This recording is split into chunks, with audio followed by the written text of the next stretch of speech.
Shabbat Shalom to everyone. We are, thank God, able to have Minyanim back at the center.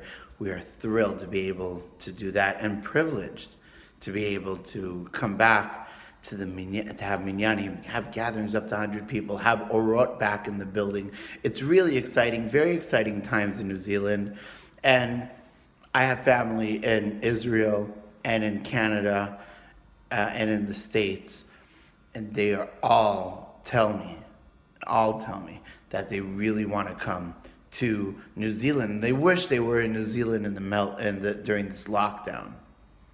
I've heard that from a number of people. I've heard that from families of community members, from former community members, from friends of mine, colleagues, people I'm in contact with. You know, we wish we were in New Zealand. New Zealand's handling this, doing an amazing job. And whatever you may think about this politically, and if we should be level 1 by now or still level 2 or whatever we should be, the fact is that is the image of New Zealand around the world for the most part. And New Zealand's done a very good job of projecting that image, maintaining it, and on some level is one of the envies of the world as far as managing the coronavirus and all of the alert levels. And it really led me to think, like, what's the lesson? You know, we're going to talk about this today. And what lesson can we learn from that? I think the number one lesson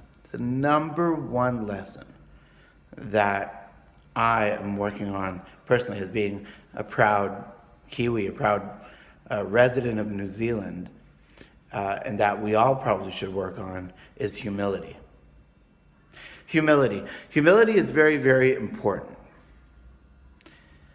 To not be arrogant, to not think too highly of ourselves, and to have what's called midat anava, the attribute of humility. So what is humility? Humility, by definition, is knowing your place in the world and sticking to that, doing things for the greater good and not for your own personal gain. Humility is giving space for everybody else and not taking up the space with yourself. Who is the most humble person in the world, in the Torah specifically? Was Moshe Rabbeinu, Moses, who we read about. What did Moses do? If you think about it, Moses did unbelievable things. He could have tooted his own horn whenever he wanted. He grew up as the prince of Egypt. He became the leader of the Jewish people. He single-handedly, with the help of God and Aharon, of course, he led Israel through the 10 plagues. He led Israel through the splitting of the Red Sea, through the manna, through the 40 years in the desert, the building of the tabernacle, the Mishkan, and even brought them to the point where they were able to enter the land of Israel, albeit he didn't merit to enter that, but that's a completely different reason. He conquered the kings of the east side of the Jordan. Og Melech HaBashan, Og, the mythical giant, he was able to defeat in battle. I mean, Moshe Rabbeinu had a lot of achievements, a lot of accomplishments. But yet, the Torah says he was the most humble. Anav mikol adam. And the Torah gives an analogy, or the rabbis, I should say, give an analogy. He says, imagine that all the prophets were like tinted windows or like a stained glass. I mean, they have their own colors, their own interpretation, their own expression. And when they received prophecy from God, from Hashem, they would receive the prophecy and then message it out based on their own understandings, putting their own bias into it, which is, by the way, completely normal and also completely legitimate. That's what they were designed to do. So Jeremiah, the prophet, when he receives prophecy, he gives a lot of desert imagery because he lived in the desert. Amos also does that, the prophet Amos, and he speaks about social justice, and he speaks about issues that had to do with him being a cattle owner himself, talking about the socioeconomic dichotomy between the wide gap that was unethical at the time between the rich and the poor in Israel, and so on and so forth. However, Moshe Rabbeinu the analogy given is like a clear sheet of glass. Aspaklaria ha'meira. Whatever Hashem told him, that's what he messaged out. That's why only Moshe Rabbeinu, through prophecy, as a human being, with his own opinion, his own bias, was able to transmit the Torah through Hashem. And we don't say Hashem gave us the Torah, even though he did. What we say in Pirkei Avot was Moshe kibel Torah miSinai. Moshe received the Torah from all of us on Har Sinai. He was able to completely receive it. He was able to not have any bias whatsoever and to transmit it 100% as it was communicated to him. The level of humility is what he required. And that's what he had. And because of that attribute, he was able to give the Torah to all of Israel. Yet Moshe Rabbeinu, when he came down the mountain and he saw the sin of the golden calf, he took a stance. He took a very harsh stance. He broke the tablets, a very bold move, which God eventually commended him for. And he also instructed the Levites to do justice to the 3,000 people who were the instigators for the Chet HaEgel and killing them. So how can such a person who takes such a bold stance be considered the most humble? So what is humility? So Rav Kook explains that humility is knowing your place in the world when you have to step up, make decisions, make harsh decisions sometimes.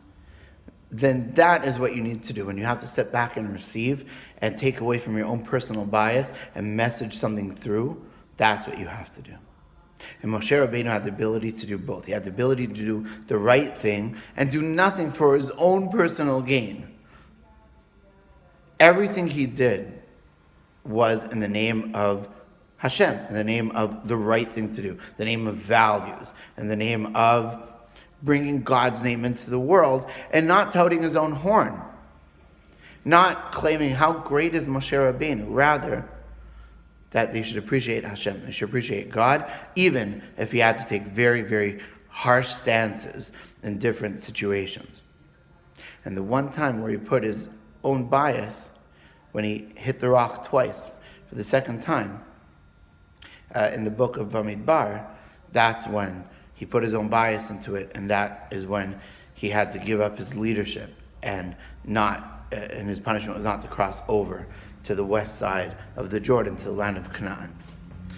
And so, my friend, I have a friend in Toronto, Kobe Siegel, he put it to me beautifully. He's like, if someone is arrogant, then they take up the room, they take up the energy in the room, they take up the space in the room. And humility, if you will, is that white space, giving space to someone else, giving space to others, giving space to the right thing, and taking yourself out of it, not doing things for personal gain, rather doing things, letting things happen that are the right thing to do without putting yourself into it. It's like being a vessel for godliness to come into the world. We are the vessel. We do have to make decisions, and it is important to have self-confidence, to have self-righteousness on a healthy level, to know that we're right, to stand tall, to be proud, but not to say it's because of us. And the Maharal, Rav Levi of Prague, puts it the best. There is a verse that says in the book of Deuteronomy, book of Dvarim, talks about staying away from humility. So he says, the pasuk says like this: Al tomar, don't say kochi ve'otzim yadi. The pasuk says v'chi tomar, and you will say kochi ve'otzim yadi asali et hachayil hazeh, made my strength and the strength of my hands made for this great thing. It says ve'amarta, and you will say, in the positive. And then the Torah says, right immediately afterwards, don't say don't say that. Rather, say it's because of Hashem. Right? Hashem gave me the strength. Hashem natan li koach la'asot et hachayil hazeh. Hashem gave me the strength. But the first half of the pasuk does not say, don't say it wasn't you. Rather, the literal meaning of the pasuk is, you should say it was by the strength of you and the strength of your hands that Hashem gave you this strength, this accomplishment, this achievement. But then realize that all of your strength and all of your accomplishments are from Hashem. And that is true humility.